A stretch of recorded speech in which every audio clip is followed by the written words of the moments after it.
श्री साई सच्चरितमानस ये एक ऐसी किताब है जिसमें हर अध्याय के पाठ का क्या फल मिलेगा ये इसमें बताया हुआ है। इस किताब को पढ़ने से या इसका पाठ करने से आपकी हर मनोकामना पूरी हो सकती है। दोस्तों, मैंने आप लोगों के लिए श्री साई सच्चरितमानस के हर अध्याय के वीडियो की सीरीज़ चालू की है।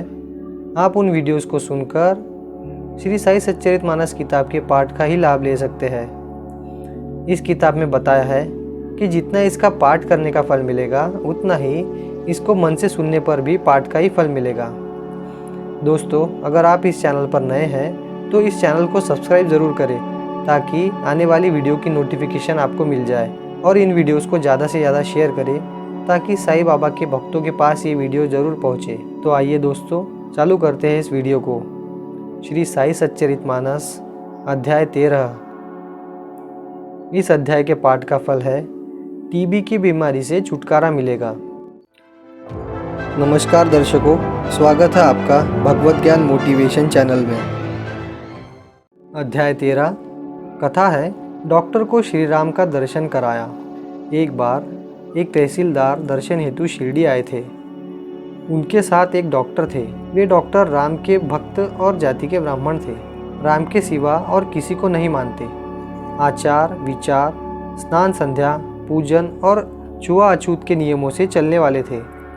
उन्होंने अपने दोस्त तहसीलदार साहब से कह रखा था कि बाबा मुसलमान हैं और इसलिए वे कदापि उनके चरण नहीं छुएंगे, और वे भी उन्हें वैसा ना कहे। यह बात तहसीलदार ने भी मानी थी।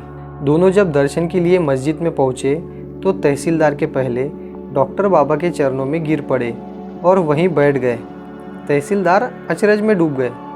कुछ समय बाद उन्होंने यह बात उनसे छेड़ी तो वे बोले, क्या कहूँ आपसे अजी, जब मैं अंदर गया तो सामने राम प्रभु को ही देखा। वह सावली सूरत देखकर मैं वहीं झुक गया। फिर दोबारा देखने पर मैंने साईनाथ को देखा। वास्तव में साईं जी अवतारी महात्मा है। मैंने उन्हें मुसलमान कहा, यह मेरी बहुत बड़ी भूल थी। इसके बाद जब तक साईं जी कृपा नहीं करते तब तक मस्जिद नहीं आऊँगा, ऐसा निश्चय करके वह 3 दिनों तक भूखे बैठे रहे। चौथे दिन उनका एक खानदेश का रहने वाला दोस्त अचानक मिल गया। 9 साल के बाद वह मिला तो डॉक्टर खुश हो गए और उसके साथ मस्जिद पहुँचे। जब वह बाबा से वंदन करने हेतु झुक गए तो बाबा ने पूछा, अरे तू तो मस्जिद नहीं आने वाला था, फिर आज कैसे आया? यह सुनकर डॉक्टर को अपना निश्चय याद आया और उनकी आंखों में आंसू भर आए, और उसी क्षण उन्होंने बाबा से कृपा करने की प्रार्थना की। उसी रात नींद में ही उन पर बाबा की कृपा हो गई और ईश्वरी प्रकाश उन्हें प्राप्त हुआ, और 15 दिन तक वे उसी आनंद में थे।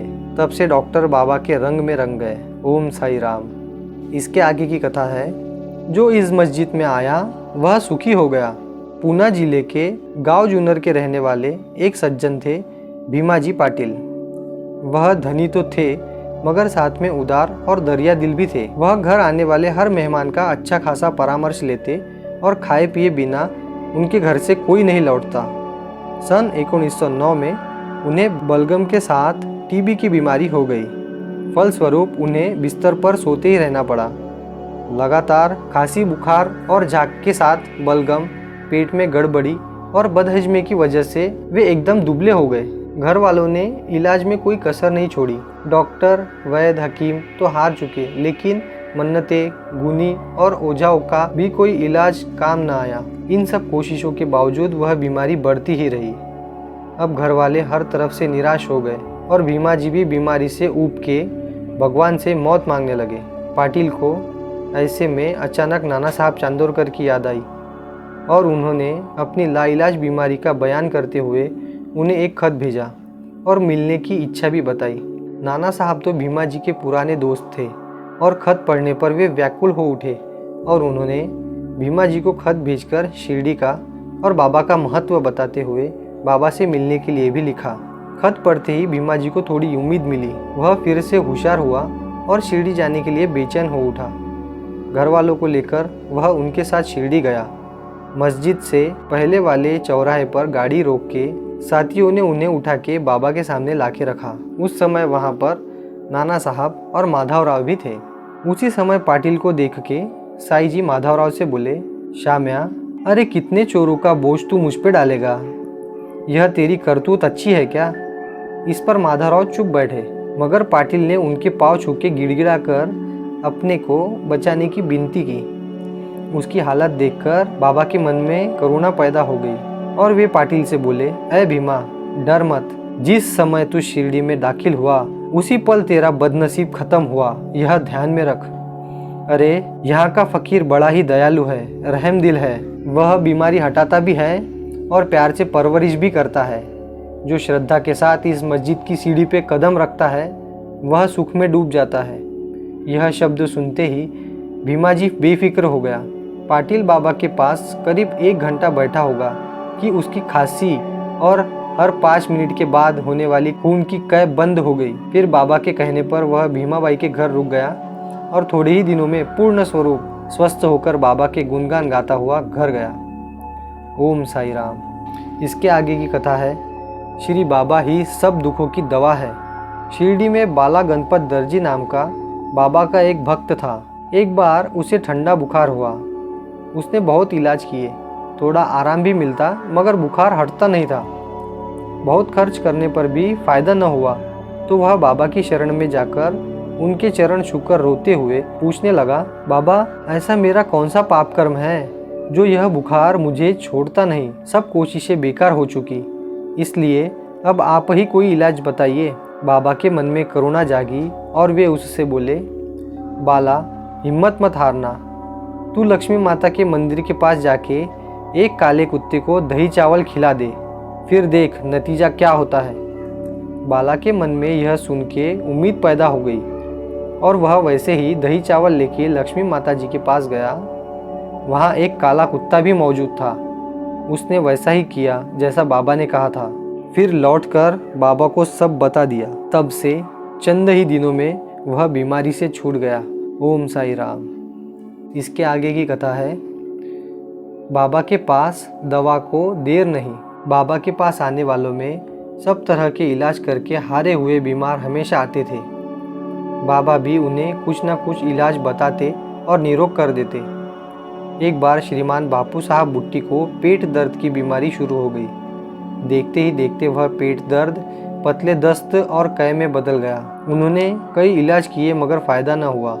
लिहाजा वह इतने दुबले बन गए कि रोज का उनका दर्शन के लिए आना भी चूकने लगा। यह बात बाबा तक पहुंची तो बाबा ने उन्हें बुला लिया और डांटने लगे, अब अगर दस्त को जाओगे या कै करोगे तो खबरदार, तुम्हारा सामना मुझसे है, यह सोच लेना। यह बाबा का कहना बापू साहब से नहीं था, यह इशारा बीमारी की तरफ था। और बाबा के श्रीमुख से निकले हुए जादू भरे शब्दों का असर ऐसा हुआ कि बीमारी उसी पल गायब हो चुकी और बापू साहब अच्छे हो गए। एक बार ऐसे ही गांव आलंदी से एक स्वामी जी बाबा के दर्शन के लिए शिरडी आए। उन्हें कानों की बीमारी थी। उनके कान में इतना जोरों का दर्द होता था कि नींद उनके लिए मुश्किल हो गई थी। उनके कान में सूजन भी रहती।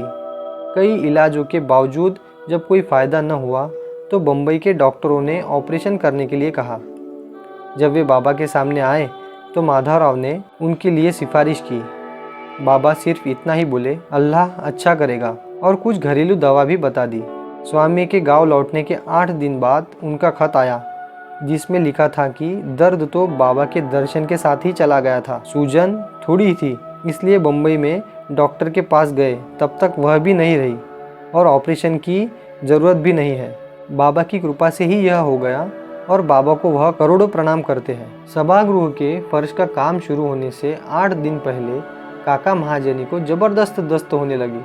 तब कोई दवा न लेते हुए जब बाबा चाहेंगे तब ठीक हो जाऊंगा, ऐसा सोच के वे रह गए। जब दस्त बहुत ही ज़्यादा होने लगे तो आरती न चूक जाए इसलिए वे 1 लोटा पानी भर के मस्जिद में ही एक कोने में रखते। बाबा की सेवा करते वक्त अगर पेट में तकलीफ शुरू हुई तो झट से वह लोटा लेकर जाते। फर्श बिठाने के दिन जब बाबा से आज्ञा मांगी तो बोले, हम लेडी बाग से लौटने के बाद शुरुआत करो, और निकल गए। जब वापस लौटे तो कोपरगांव और बम्बई से कुछ भक्त दर्शन लेने आए थे। तब आंगन में ही जहाँ रथ रखते थे वहाँ कुदाल मार के काम की शुरुआत हो गई।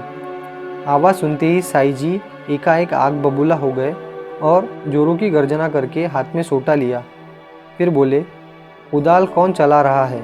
ठहर जा, तेरी कमर ही तोड़ देता हूँ। यह देख के लोग 9-2-11 हो गए। काका भी भागने के लिए उठे तो बाबा ने उनकी कलाई पकड़ के उन्हें बिठाया। उसी वक्त उनकी नज़र वहाँ पड़ी एक थैली पर गई। वह भागने वालों में से किसी की थी। उसमें लगभग 1 सेर भुने हुए मूंगफली के दाने थे। बाबा ने उसमें से मुट्ठी भर दाने निकाले, उनके छिलके निकाले और काका को खाने के लिए दिए और खुद भी खाने लगे। ऐसा लगातार चला और देखते ही देखते दोनों ने सभी दाने खत्म किए। फिर बाबा पानी पिए और काका को भी पिलाया और बोले, जा, आज से तेरे दस्त को छुट्टी। अब बाहर जाकर सबको अंदर लेकर आ। काका ने वैसा ही किया तो मस्जिद फिर से भर गई और फर्श का काम शुरू हो गया और उसके बाद काका को दस्त की तकलीफ नहीं हुई। ओम साई राम। संत के श्रीमुख से निकला हर शब्द मंत्र होता है। हरदा गांव में एक सज्जन रहते थे, नाम था दत्तोपंत। उन्हें 14 साल तक पेट में शूल की व्याधि थी। वह साईं जी के बारे में सुनकर दर्शन के लिए आए और चरणों में सिर रखकर बोले, बाबा, इस पेट शूल ने मुझे बहुत हैरान किया है। वह इतना बढ़ चुका है कि मैं दर्द सहने के काबिल अब नहीं रहा। इस जन्म में तो मैंने कोई गुनाह नहीं किया, मगर ऐसा लगता है कि किसी पूर्व जन्म का कोई पाप मेरे पीछे है। यह सुनते ही बाबा ने उसके सर पर अपना कर कमल रखा और अच्छे हो जाओगे, इतना कह के उन्हें विभूति और प्रसाद दे दिया। बाद में उनके हुक्म से दत्तोपंत कुछ दिन और ठहरे, सेहतमंद होके ही हरदा लौट गए। काका महाजनी के बड़े भाई गंगाधर पंत थे, उन्हें भी पेट शूल था। जब उन्होंने बाबा से कह दिया तो बाबा ने उनके पेट पर एक जगह उंगली रखकर पूछा, यह दर्द तो अल्लाह दुरुस्त करेगा। और उस दिन से उनका दर्द गायब हो गया। नाना साहब चांदोरकर के पेट शूल के लिए बाबा ने उन्हें घी में बर्फी मिला के खाने को कहा और वे ठीक हुए। माधवराव देशपांडे को बवासीर की बीमारी थी तो बाबा ने उन्हें सोनामुखी नाम की एक पत्ती का रस उबाल के खुद के हाथों से पिलाया तो वह तकलीफ बंद हो गई। फिर 2 साल बाद बवासीर फिर से उभरी। अब माधवराव खुद अपने हाथों से वैसा ही रस बनाया और पी गए तो उसका नतीजा उल्टा हुआ और बवासीर और भी उभरी। असर तो दवा में नहीं होता, साधु के आशीष में होता है। खैर, बाबा की कृपा से कुछ दिन बाद वह ठीक हो गए। इस प्रकार यहाँ पर श्री साई सच्चरितमानस ग्रंथ का 13वां अध्याय पूरा हुआ। ओम साई राम।